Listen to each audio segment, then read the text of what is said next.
형님들 요즘 평안하십니까? 예, 별로 평안한 분이 안 계신가 봅니다. 예, 날씨가 많이 덥죠.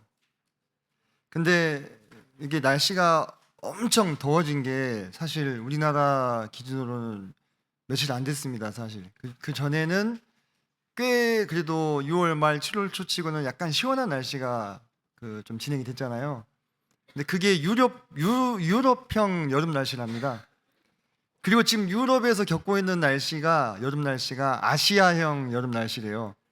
그래서 유럽 사람들이 그동안에 이렇게 선선하게 여름 지내면서 우리 아시아 사람들한테 니네는 그것도 못 참고 맨날 에어컨 틀어대서 왜 이렇게 지구 환경을 파괴하냐고 그렇게 저희한테 뭐라고 했거든요. 근데 지금 프랑스에서 에어컨 설치 때문에 난리가 났답니다. 지금 한 대 설치하는데 1,000만 원으로 호가한대요. 네.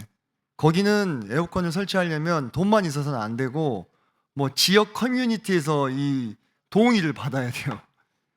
근데 이번에 아시아의 이 여름의 뜨거운 맛을 보고서 그렇게 하고 있다는 것입니다. 네, 역시 그 사람이 되어보지 않고는 그 입장을 다 모르는 것 같습니다. 그죠? 예.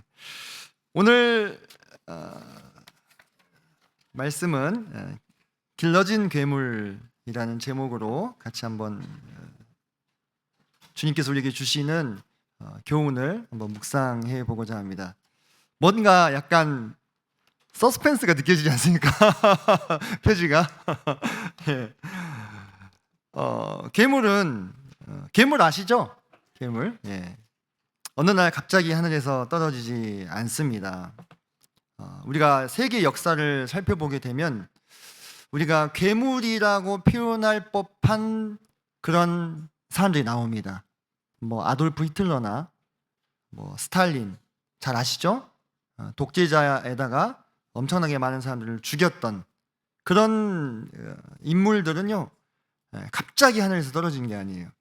언제나 어떤 것이 있었냐, 초기에 그들을 방치하거나 또는 과소평가하거나 또는 무관심 속에서 그런 역사적인 이 괴물들이 자라났던 것을 우리가 볼 수 있는데요. 아돌프 히틀러가 독일의 정권을 잡게 됐을 때 유럽은 긴장했습니다. 혹시 이 사람이 또다시 전쟁을 일으키는 건 아닐까? 불과 한 20, 30년 전에 1차 세계대전을 이미 겪었기 때문에 이제 간신히 그 전쟁의 피해에서 복구가 된 상황이었어요. 그래서 영국과 프랑스를 중심으로 한 이 정치가들이 대단히 긴장을 하고 있었는데 그때 총대를 맨 사람이 있었습니다.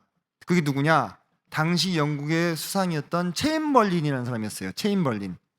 이분이 평상시에 비행기도 안 타시던 분이었는데 3번이나 비행기를 타고 가서 아돌프 히틀러를 직접 만났습니다. 내가 직접 만나보면 이 사람이 어떤 사람인지 알 수 있겠다 해서 3번이나 히틀러를 만난 끝에 그를 뭐라고 평가했냐면 이 사람은 약속을 지킬 수 있는 신사다라고 평가한 거예요. 누구를?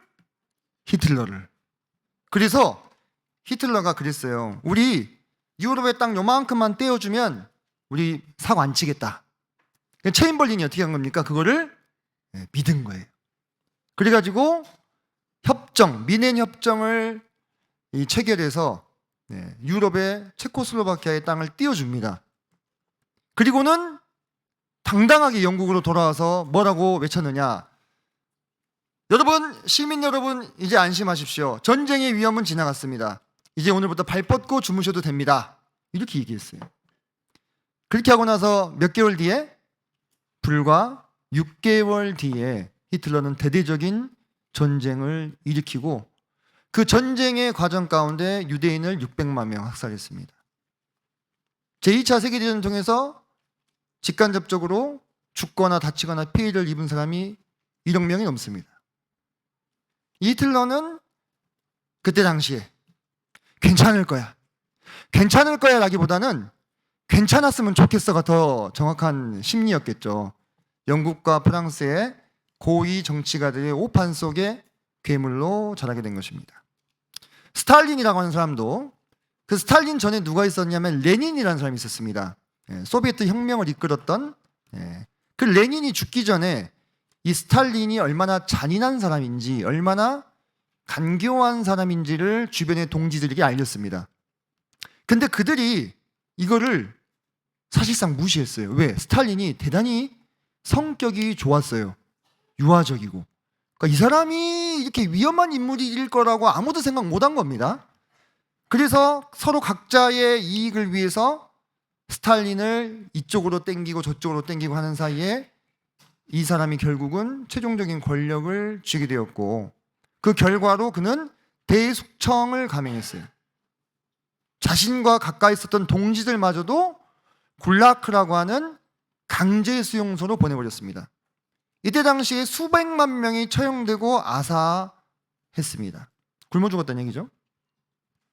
폴포트라는 사람은 아마 잘 모르실 수도 있는데 캄보디아의 킬링필드를 만든 사람입니다. 킬링필드. 예. 이 사람도 시골 변방의 소규모 게릴라 단체로 치부되어서 국제사회의 무관심과 또는 무응답 속에 자라났던 사람이에요. 그가 캄보디아의 정권을 쥐고 나서 불과 4년 만에 전체 인구의 몇 분의 몇을? 4분의 1을 죽였어요. 죽인 이유, 안경을 쓰고 있어서, 자전거를 탈 줄 알아서, 똑똑해 보여서, 이번에는 안경을 벗고 있어서, 뭐 별의별 희한한 이유로 사람을 죽였어요. 응, 썼다 벗었다 해야 돼. 쓸 때는 벗고 벗은 사람 죽일 때는 쓰고. 되게 머리가 좋네요. 네, 그죠? 근데 진짜 끔찍한 거는 폴포트가 저만한 나이 때 아이들을 사형 집행인으로 썼다는 것입니다.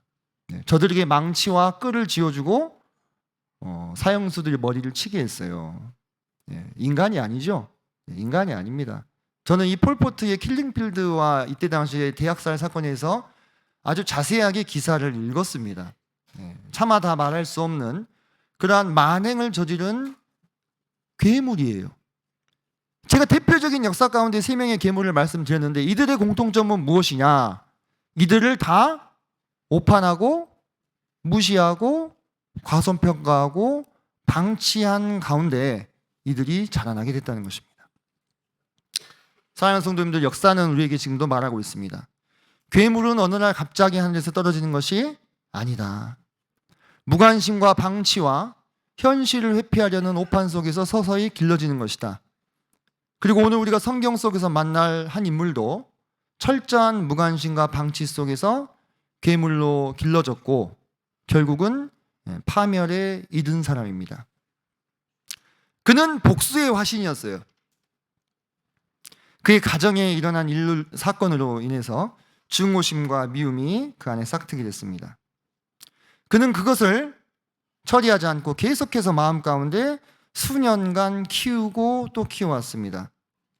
누구도 이 사람을 견제하거나 훈계하지 않았어요. 누구도 이 사람의 실책에 대해서 적절하게 조치를 취하지 않았습니다. 결국 이 증오는 커다란 불이 되어서 그 주변에 있는 모든 사람들을 불태우게 됐습니다. 혹시 이 사람이 누군지 감이 잡히십니까? 누굴까요?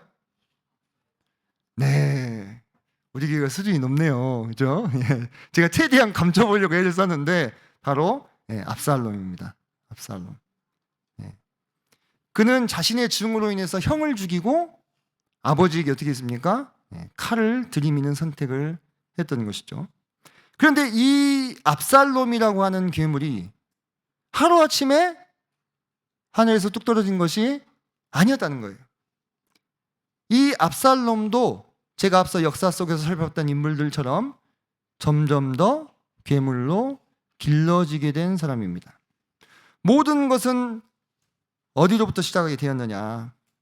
암논이 다말을 강간했던 사건이 사무엘하 13장에 나옵니다. 사무엘하 13장으로 한번 가볼까요?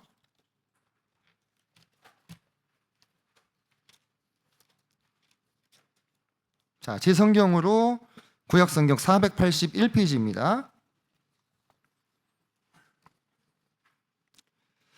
사무엘하 13장 1절부터 3절 제가 읽도록 하겠습니다. 그 후에 이 일이 있으니라. 다윗의 아들 압살롬에게 아름다운 누이가 있으니 이름은 다말이라. 다윗의 아들 암논이 그를 사랑하나 그는 처녀이므로 어찌할 수 없는 줄을 알고 암논이 그의 누이 다말 때문에 우라로 말미암아 병이 되니라. 암논에게 요나답이라 하는 친구가 있으니 그는 다윗의 형 시므아의 아들이요 심히 간교한 자라. 이 암논은 다윗의 장자였습니다. 그죠? 그리고 그에게 어떤 친구가 있었다 했냐면 시므온이라는 친구가 있었대요. 근데 그 요나답이라는 친구가 있었대요. 근데 그 요나답이 어떤 사람이냐면 심히 간교한 사람이다 이렇게 얘기했습니다. 아마 이 요나답은 이 아첨에 능하고 사람의 비위를 잘 맞춰주고 그 사람의 마음을 살펴서 그가 듣고 싶어하는 말을 잘 해주는 그러한 사람인 것 같아요. 암논은 다윗의 큰아들로서 그 집에서 어떻습니까? 가장 존귀한 대접을 받던 사람이었을 것입니다. 그래서 어려서부터 고생을 안 해보고 자랐겠죠. 그죠? 그리고 누가 자기에게 싫은 소리 한다거나 또는 누가 자기에게 훈계하는 말을 하는 사람이 많았을까요? 적었을까요? 거의 없었겠죠. 그죠? 심지어 자기 아버지 다윗조차도 자식들한테 서운한 말 한번 하지 않았어요. 그러니까 이 암논은 그런 소리 하는 사람들을 가까이 하기보다 이렇게 자기 비위를 맞춰주고 마음을 맞춰주고 그런 사람들을 좀 좋아했던 것 같습니다. 한마디로 암논은 어떤 사람이에요? 소인배예요. 소인배 아시죠? 네, 소인배. 마음이 좁고 연단되지 못한 사람. 결국 그 소심한 이 마음이 어떤 친구를 사귀게 만들었어요? 간사한 요나답이라는 친구를 사귀게 만들었어요. 그리고 그 친구 때문에 결국은 어떻게 됩니까? 암논이 죽어요. 그죠? 죽습니다. 왜냐? 5절 볼까요? 5절 보면 이 또 요나답이 기가 막히게 눈치를 잘 살피잖아요. 암논이 보니까 요즘에 힘들어. 뭔가 문제가 생겼으니까 무슨 일이냐 하고 이제 말해보라 이렇게 한 거예요. 그 내용이 4절이고 5절 보니까 요나답이 그에게 이르되 침상에 누워 병든 채 하다가 내 아버지가 너를 보러 오거든 너는 그에게 말하기를 원하건대 내 누이 다말이 와서 내게 떡을 먹이되 내가 보는 데에서 떡을 차려 그의 손으로 먹여주게 하옵소서 하라고 뭘 알려줍니까? 계략을 알려줍니다. 그리고 이 암논은 요나답의 조언대로 했고 그 조언대로 했더니 그가 그토록 사실 사랑한다는 말이 맞지 않다고 저는 생각합니다. 이게 무슨 사랑이겠습니까? 그죠? 그냥 자신의 육체의 욕정이었죠. 그 다말이 진짜로 암논 집을 찾아와서 먹을 것을 차렸는데 그때 어떤 사건이 일어나게 됩니까? 암논이 이 다말을 강간하게 됩니다. 그리고 나서 이 암논이 다말을 좋아하던 마음이 변해가지고 이제 이 다말을 어떻게 해요? 쫓아내버려요. 저 계집을 내 집에서 쫓아내라! 이거 어떻습니까 이거? 지금 다말을 어떻게 대우하고 있는 거예요? 진짜 이런 표현이 좀 과할 수 있겠는데요. 무슨 화장실에서 쓰는 휴지 취급을 하고 있잖아요. 다말을 한 인격체로서 존중하고 있나요? 전혀 존중하고 있지 않습니다. 무슨 쓰레기를 버리듯이 그냥 쫓아내버린 거예요. 다말이 이 악은 아까 당신이 나에게 행한 악보다 더 크다. 그 말이 맞죠? 그렇게 아무것도 아닌 것처럼 이 다말을 강간하곤 쫓아내버립니다. 그런데 21절을 보면 13장 21절입니다. 다윗 왕이 이 모든 일을 듣고 어떻게 한다고요? 심히 노하니라. 끝. 노했대요. 당연히 화는 나죠. 근데 그러고 나서 뭐가 있어요, 없어요? 뭐가 없어요. 아무것도 없어요. 그냥 감정적으로 화가 났어. 그리고 끝. 어떤 구체적인 실제적인 대응도 없다는 것을 우리가 성경을 통해 확인할 수가 있습니다. 다윗은 왕으로서 아버지로서 무슨 역할을 했습니까? 이 처참한 소식을 들었을 때 다윗은 아버지이자 그 나라의 최고 재판관이잖아요. 왕이 그때 당시는. 뭔가 실제적인 조치를 했어야 됐어요. 암논을 불러다가 어떻게 해야 됩니까? 심히 꾸짖고 벌 줘야죠. 그리고 다말은 어떻게 해야 됩니까? 데려다가 위로하고 눈물을 닦아줘야 됩니다. 그래서 깨어진 가정의 질서를 회복하고 왕의 가정 안에서부터 이 법도가 바로 서도록 해야 할 인물이 누구예요? 다윗이었어요. 근데 그는 사실상 아무 일도 하지 않았습니다. 아무 일도 하지 않았어요. 그냥 화만 냈어요. 그에게 왕의 권위도 있고 이 일을 처리할 능력도 있었지만 정말로 아무것도 하지 않았어요. 저는 이 다윗이 정말 그 소년 때, 오늘 예배 시간에 한 형제님께서 다윗에 대해서 감사기도 드리셨잖아요. 다윗을 인용하시면서 그 다윗이 맞는지 한번 보세요.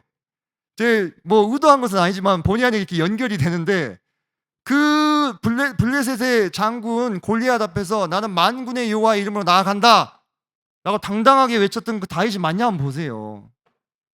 그때 백성들 앞에 출입하면서 모든 일을 지혜롭게 행했던 그 다윗은 어디로 가버리고 자기 자식들의 일에 대해서만큼은 이토록이나 무기력하고 무지하고 우유부단한 모습을 보였다는 거예요. 마치 아까 그 역사 속에 그 영국 수상 체인벌린처럼 문제를 직면하기보다 시간이 지나면 해결될 거야, 내가 만나보니까 괜찮은 사람이었어, 그 모습과 다른 것이 아무것도 없었어요. 정말로 이게 뭡니까? 이 상황이 지금 여러분들 정말 온당하게 잘 다뤄지고 있다고 생각이 되십니까? 특히 자매님들 분노해야 되는 거 아닙니까? 그죠? 아니 이런 그래서 암논에 대해서 아니 이런 딸 가진 아버님들 분노해야 되는 거 아닙니까? 예? 그죠? 예. 저도 아니 막 손이 벌벌 떨려요. 이러니 어떻게 일어날 수 있느냐? 이게 말이 안 되잖아요. 근데 여기서 왕이 공의를 포기하게 되자 그 빈자리에 무서운 증오의 괴물이 탄생하게 되는 거예요. 다말의 친오빠였던 압살롬이 마음 깊이 뭘 품게 돼요? 칼을 품게 됩니다. 근데 여기서 우리가 22절 보시면 22절에 압살롬은 암논이 그의 누이 다말을 욕되게 하였으므로 그를 미워하여 암논에 대하여 잘잘못을 압살롬이 말하지 아니하니라. 상당히 무서운 문장 아닙니까? 성도님들, 상당히 무서운 문장이죠. 어떤 면에서는 성도님들 차라리 너 그냥 너 죽여 막 하면서 막 죽일 거야 이렇게 막 표출하는 사람은요 오히려 안 무서운 사람이에요. 그죠? 그러다가 말아요. 막 화내고 막 하고 이러다가 그냥 그친다고요. 진짜 무서운 사람은 어떤 사람인지 아십니까? 아무 말도 안 해요. 그리고 그냥 가서 하는 거예요. 말 뭐 그런 거 필요 없어. 그냥 가서 해. 자기 마음속에 품은 거. 그 사람이 어떤 면에서는 더 무서운 사람이죠. 근데 압살롬은 어떤 사람이었어요? 그런 사람이었어요. 마음속에 칼을 품고 무려 몇 년 동안을 2년 동안을 잠잠히 상황을 예의 주시하기만 하는 거예요. 그리고 나서 압살롬이 어떻게 합니까? 23절 보니까 만 2년 후에 이제 이 일에 대한 어떤 조치도 일어나지 않았어요. 사람들의 이 입방아에서 오르락내리락 하던 일로 다 아마 사라졌을 거예요. 그 정도 되면은 대부분의 사람들은 이 일을 잊었을 겁니다. 당사자 빼고는. 그때에 딱 압살롬이 행동에 나섭니다. 근데 그 행동이 얼마나 치밀하고 주도 면밀한지를 성도님들이 성경을 읽어보시면 알 수 있어요. 그리고는 암논을 데려다가 어떻게 합니까? 결국 죽여버립니다. 암논을 죽이고 딱 자신의 외할아버지 집으로 도망을 가게 됩니다. 그때도 다윗은 왕자들이 죽었다는 소식을 듣고 신하들과 함께 뭐하고 있었어요? 울고 있었어요. 네, 울고 있었습니다. 근데 그때 또 요나답이 아까 그 암논의 친구 있죠? 싹 나타나가지고 32절 봅시다. 13장 32절. 다윗의 형 시므의 아들 요나답이 아뢰어 이르되 내 주여 젊은 왕자들이 다 죽임을 당한 줄로 생각하지 마옵소서. 오직 암논만 죽었으리이다. 그가 압살롬의 누이 다말을 욕되게 한 날부터 압살롬이 결심한 것이니이다. 다 왕의 뭐예요? 왕의 점수를 따잖아요. 그러면서 35절 보십시오. 35절. 요나답이 왕께 아뢰되 보소서 왕자들이 오나이다. 당신의 종이 말한 대로 되었나이다. 그래서 다 왕의 점수를 따죠. 그죠? 참 간사한 사람인 것 같습니다. 자기의 좋은 대로 했다가 암논이 죽었는데 자기는 거기에 대해서 전혀 상관이 없는 것 같이 발을 딱 빼고는 왕을 위로하잖아요. 안심시키고. 이런 사람을 사귀어서는 안 되겠다는 것입니다. 그래서 그때 도망친 압살롬은 이제 외할아버지 집에서 3년여를 보내다가 요압의 꾀로 다시 예루살렘으로 돌아오게 됩니다. 근데 예루살렘으로 돌아온 압살롬을 다윗이 2년 동안 만나주지 않아요. 그냥 돌아오는 것은 허락하지만, 근데 그 기간 동안에 사실 뭐 다른 조치는 없었어요. 뭐 불러다가 뭐 혼을 낸다든지 감옥에 뭐 가둔다든지 형식적으로라도 전혀 다른 조치가 없이 그냥 안 만나주는 거. 다윗이 그런 사람이었나 싶은 거예요. 네. 이제 암논은 죽었어요. 그리고 압살롬은 어떻습니까? 살아 있으니까 살아있는 압살롬이라도 건져야 되겠다 이렇게 생각을 했던 건지. 근데 이게 얼마나 아니라는 생각이냐 이거예요. 그런다고 해서 과거에 일어난 일이 없어집니까? 없어지는 것은 아닙니다. 과거의 일에 대해서 뭐가 해결됐습니까? 아무것도 해결되지 않았어요. 아무것도 언급되지 않았습니다. 그리고 이런 아주 애매한 방치 속에서 이제 압살롬은 2년 동안 아버지 얼굴을 못 보니까 이제 또 어떻게 합니까?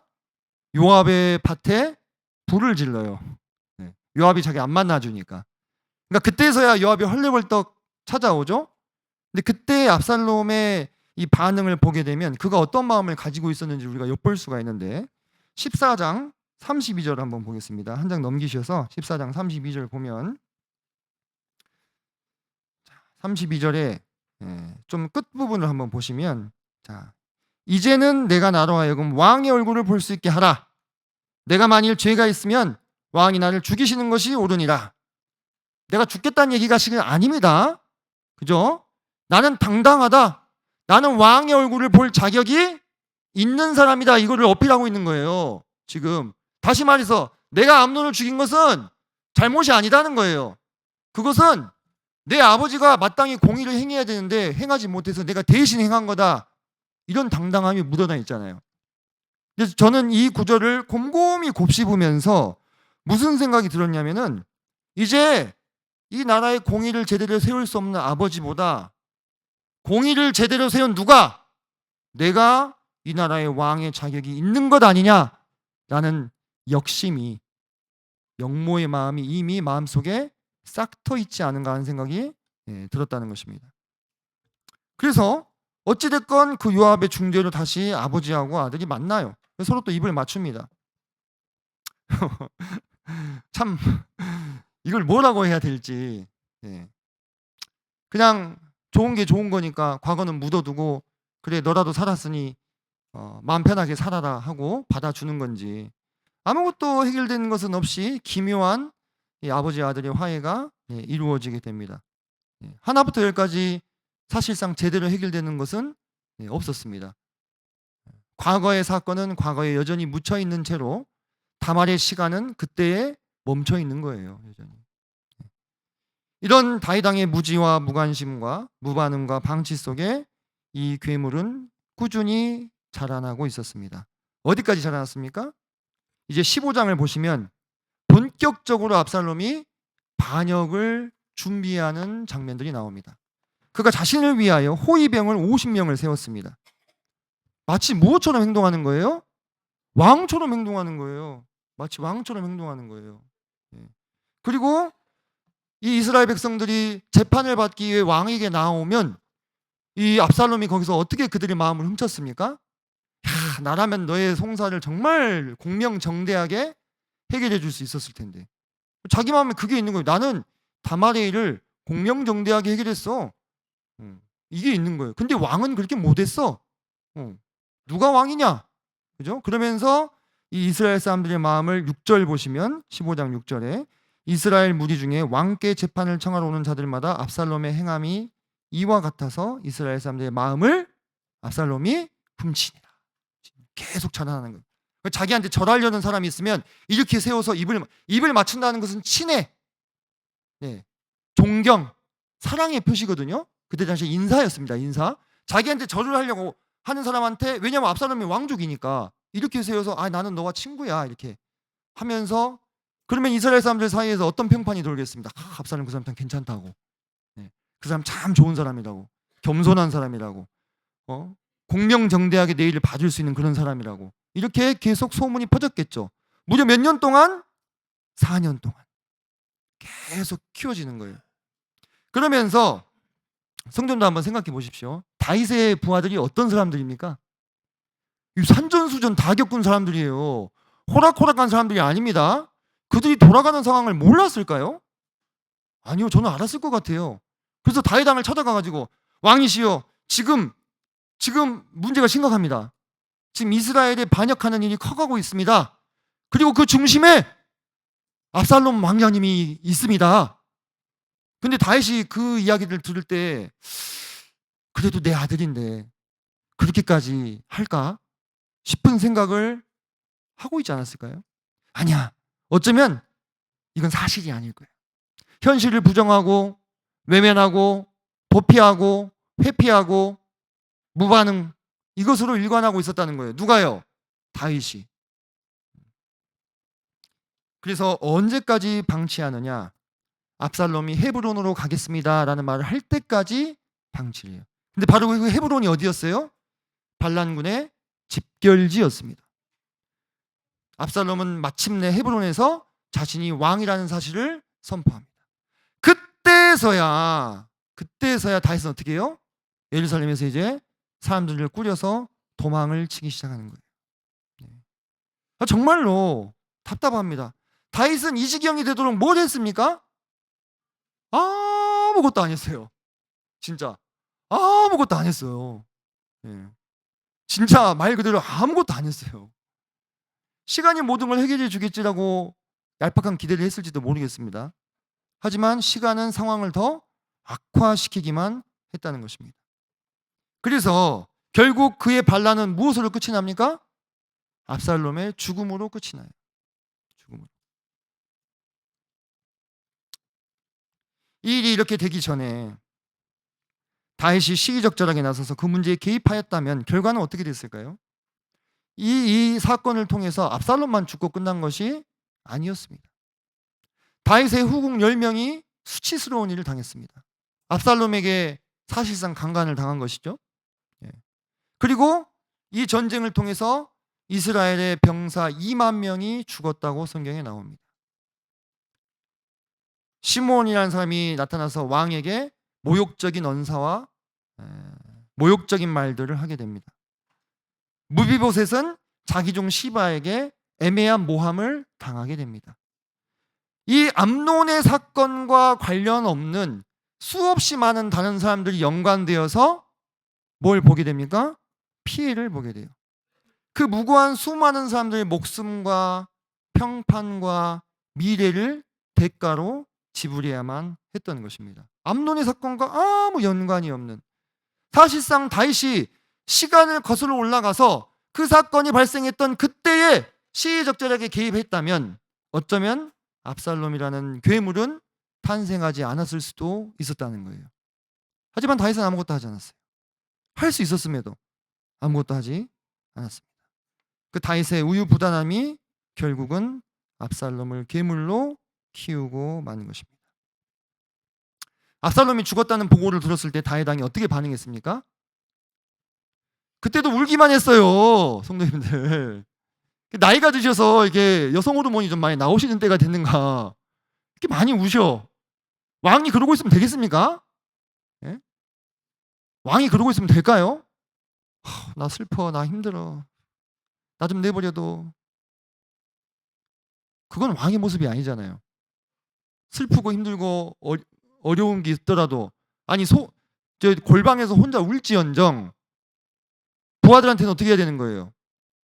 꿋꿋한 모습을 보여줘야 되는 거죠. 그러니까 요압이 어떻게 해요? 쳐들어가가지고 지금 뭐 하는 거냐고. 우리가 다 죽고 압살롬이 살았으면 오히려 기뻐했을 거라고 왕이 막 따지잖아요. 그죠? 그러면서 빨리 지금 오늘 목숨 걸고 싸운 이스라엘 백성들 앞에, 병사들 앞에 나아가가지고 왕의 위엄을 보이라고. 요압이 말이 맞긴 맞아요. 그 상황에서. 그죠? 그러고 있으면 안 되는 거였어요. 근데 결국은 거기서도 울고 있었어요. 근데 그런다고 해서 죽은 아들이 다시 돌아옵니까? 돌아오지 않습니다. 모두가 슬프고 끝난 새드 엔딩이 돼버렸죠. 사실 이 비극의 뿌리는 어디까지 거슬러 올라가냐면 다윗이 밧세바를 범하는 사건이 있었던, 그죠? 거기까지 사실 타고 올라가게 됩니다. 그가 우리아를 이방인들의 손에 죽게 하고 그의 아내인 밧세바를 취하게 됐을 때 그때도 다윗은 자신의 죄를 은폐하고 있었습니다. 얼마 동안? 1년 동안. 1년 동안. 그러자 하나님께서 그에게 선지자를 보내시죠. 그래서 나단 선지자가 가서 한 이야기를 해주죠. 그 성에 사는 부자와 가난한 사람의 이야기, 그죠? 그래서 그 이야기 듣고 다윗 왕이 어떻게 해요? 막 화를 냅니다. 아니 어떻게 그런 일을 할 수 있냐고. 그 부자는 그 빼앗은 새끼 양을 4배로 갚아줘야 될 거라고.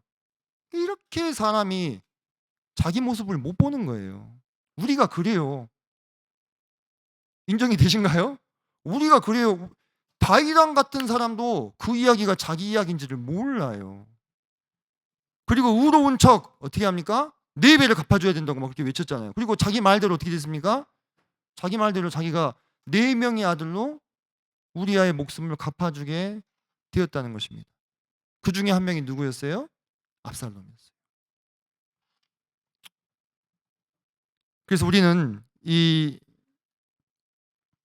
다윗이 회피하고 묻어두었던 이 죄의 열매가 얼마나 뼈아픈 부메랑이 되어서 그의 가정을 사정없이 치고 있는지를 봐야 합니다. 하나님께서는 그리스도의 보혈로 죄의 형벌을 면하게 해주십니다. 용서해 주십니다. 하지만 그 죄로 인한 열매는 우리의 삶을 통하여 거두게 하십니다. 방치됐던 죄, 외면했던 그 죄가 결국 그 사람을 찾아갑니다. 우린 성경에서 다른 예들을 많이 볼 수 있습니다. 그래서 죄가 어떤 면에서는 정말로 무서운 것입니다. 성도님들, 지혜롭게 잘 매듭짓지 못했던 이 과거의 일이 점점 눈덩이처럼 커져서 미래의 결국은 어떤 결과를 초래했는지 오늘 잘 보셨죠? 그죠? 예. 우리는 역사를 보면서 교훈을 얻어야 합니다. 우리가 역사를 공부하고 보는 이유가 뭡니까? 같은 실수를 되풀이하지 않으려고 그러는 거예요. 이 역사는 우리에게 여러 각도에서 교훈을 줍니다. 그런데 오늘 이 시간 저는 그 무엇보다도 이 교훈을, 이 엄중한 역사를 우리의 내면에 적용해 보고 싶습니다. 사실 성도님들, 우리 안에도요, 우리 내면에도 저마다의 다윗과 압살롬이 있습니다. 내 속에 도살인 괴물 같은 내 자아, 나의 악한 모습. 근데 흔히 우리는 그 악한 모습을 뭐라고 얘기합니까? 악한 모습이 아니라 약한 모습이라고 얘기합니다. 획 하나 더 그었을 뿐인데 대단히 느낌이 어때요? 달라집니다. 그것이 사실 악한 모습인데 뭐라고 얘기한다고요? 약한 모습이라고 한다고요. 그렇지 않아요. 그렇게 축소하는 경향이 있습니다만은 내 안에 있는 각종 시기, 질투, 증오, 미움, 욕심, 의심, 거짓, 과장, 축소, 편협함, 옹졸함, 인색함, 은폐, 합리화, 불화, 음란, 수근수근하는 거, 후욕하는 거, 뒤에서 이야기하는 거, 고집, 이기심, 나태, 교만, 탐심, 원통함, 과거의 상처 등은 모두 내 안에 있는 압살롬의 다른 이름일 뿐입니다. 우리 안에 그런 것이 있습니다. 그리고 그러한 나의 모습을 부정하고 명백한 죄를 도리어 연약한 점이라고 축소시키고 외면하고 싶고 심지어는 다른 사람 탓을 하고 싶어하는, 말하자면 누가 있는 거예요? 다윗이 있는 거예요. 그 다윗과 압살롬이 우리 안에 공존하고 있어요. 내 안에 있는 다윗은 만약에 내가 시기적절하게 과감하게 그 죄를 처리했다면, 그 일에 개입했다면 해결할 수 있었던 일들을 여러 가지 이유로 미루고 방치하고, 그러면서 결국 무엇이 하나의 괴물이 내 내면에 자라나도록 지금도 내버려 두고 있는지도 모릅니다. 그래서 미래에 언젠가 우리가 그 괴물을 마주하게 될 날이 올지도 모른다는 거예요. 마치 누가 그랬던 것처럼, 다윗이 그랬던 것처럼. 우리 속담에도 그런 속담이 있어요. 호미로 막을 것을 가래로도 못 막는다. 요즘 학생들은 가래가 뭔지 몰라요. 가래하면 이 가래인 줄. 가래 아시죠? 옛날 분들은 아시죠? 네, 이렇게 한 세 명이서 이렇게 끌고 밭 갈 때 쓰는 거. 호미는 요만하잖아요. 요만한 걸로 막을 일을 이만한 가지로도 못 막는다는 거예요. 네.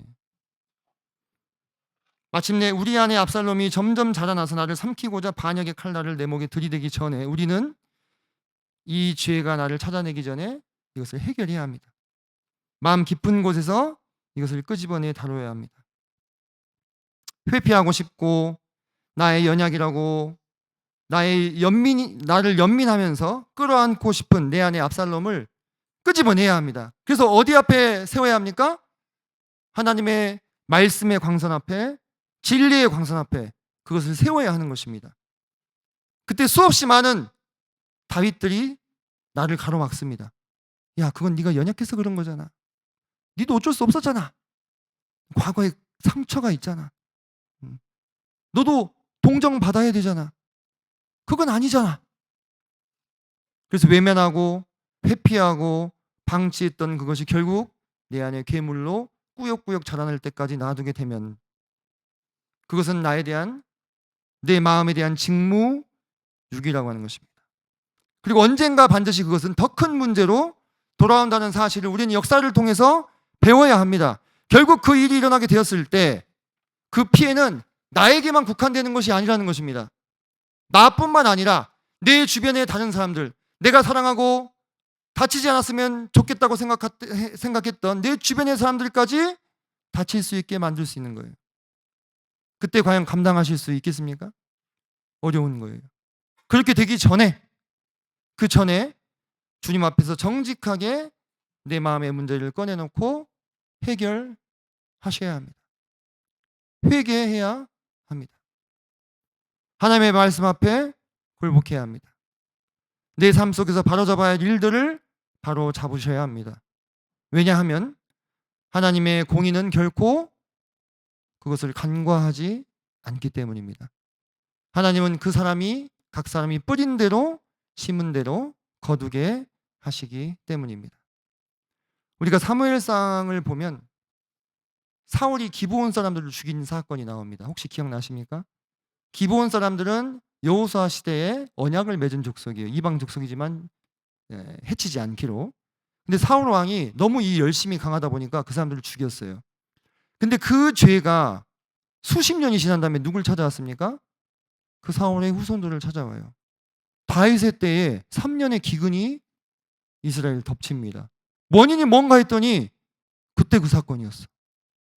참 두려운 일 아니겠습니까? 죄는 결국 그 사람을 찾아가는 거예요. 죄가 너를 찾아낼 줄 알라고 말씀하셨잖아요. 그래서 그 사울 때에 해결할 수 있었던 일을 키워서 그의 후손 7명이 매어 달리는 사건이 일어나게 됐던 거 아니겠습니까? 왜 그렇게 됐습니까? 그때의 시기적절하게 문제를 해결하지 못했기 때문에 원망이 남게 문제를 해결했기 때문입니다. 그런데 우리는 여기서 조금 더 나아가서 이 다윗과 압살롬의 모습을 개인에게만 국한시켜서는 안 된다는 것입니다. 교회적으로는 어떻습니까? 우리 교회 안에 혹시 이런 일이 있다면 과연 어떻게 행동하는 것이 우리 교회 안에 압살롬이 자라나지 못하게 하는 것이겠습니까? 여기서 이 압살롬을 어떤 특정 개인으로 생각하지 않으시길 바랍니다. 이것은 우리 안에 처리되지 못했던 문제, 과거의 골, 오해 또는 계속 키워지고 있는 우리 교회 안에 불안 요소 무엇이든 될 수 있는 것입니다. 그것이 꼭 어떤 특정한 인격이 아니더라도 우리 교회 안에 캐캐 묵은 압살롬은 없습니까? 우리가 생각해 봐야 합니다. 교회 내의 문제를 축소시키고 은폐하고 회피하는 것은 결코 교회를 건강하게 만들지 못합니다. 말씀대로 하지 않고 좋은 게 좋은 거지 눈 가리고 앙호하는 것, 그것은 결국 언젠가 더 큰 문제가 되어서 터지게 되는 것입니다. 그러면 그때는 당사자들로만 해결되지 않을 수도 있는 것입니다. 그러므로 교회의 지도력들은 하늘로부터 오는 분별력을 가지시고 교회에 혹 그런 일들이 있지는 않은지 교회의 성문을 지키셔야 합니다. 성도님들께서는 지도력들이 그러한 하늘로부터 오는 지혜를 받을 수 있도록 함께 합심해서 기도해 주셔야 하는 것입니다. 압살롬이 어디에서 백성의 마음을 훔쳤습니까? 성문에서 훔쳤어요. 성문은 가장 많은 사람들이 오고 가는 중심이었죠. 바로 그곳에서 보란 듯이 백성들의 마음을 훔쳤던 것을 보게 됩니다. 우리 안에 이미 일어나 버린 일들이 있다면 그것에 대해서는 우리가 참으로 통회하는 심령으로 그런 일들을 바로 잡아야만 하는 것입니다. 사랑하는 성도님들, 오늘 말씀을 정리를 하려고 합니다. 혹시 내 안에 압살롬이 길러지고 있지 않습니까? 한번 이 시간 한번 나의 내면을 조사해 보시기 바랍니다. 누구에게나 이것은 해당이 되는 문제입니다. 누구나 그럴 수 있습니다. 우리 안에, 내 안에 압살롬이 자라고 있다면, 또는 우리 교회 안에 압살롬이 자라고 있다면 우리는 빨리 그것을 다뤄야 합니다. 너무 늦기 전에 다뤄야 합니다. 더 큰 피해를 입기 전에, 회복할 수 없는 타격을 받기 전에 이 문제를 다루는 것이 지혜입니다. 소 잃고 외양간 고치다는 속담 아시죠? 외양간이 헐거워서 소가 그냥 튀어나가 버렸어요. 그 다음에 아무리 외양간을 고쳐놔봐야 소가 돌아옵니까? 안 돌아와요. 그때 외양간을 고친다는데 그것은 무슨 소용이 있는 것입니까? 우리는 이 성경에 기록된 역사를 통하여 하나님께서 오늘날 우리 교회에 주시는 지혜, 그리고 우리 각 개인에게 주시는 지혜에 귀를 기울이는 것이 좋겠다 생각이 듭니다. 하나님께서 부디 우리 성도님들 모두 각자와 또 우리 교회에 그러한 지혜를 주시기를 간절히 이 시간 소망합니다. 기도하시고 말씀 마치겠습니다.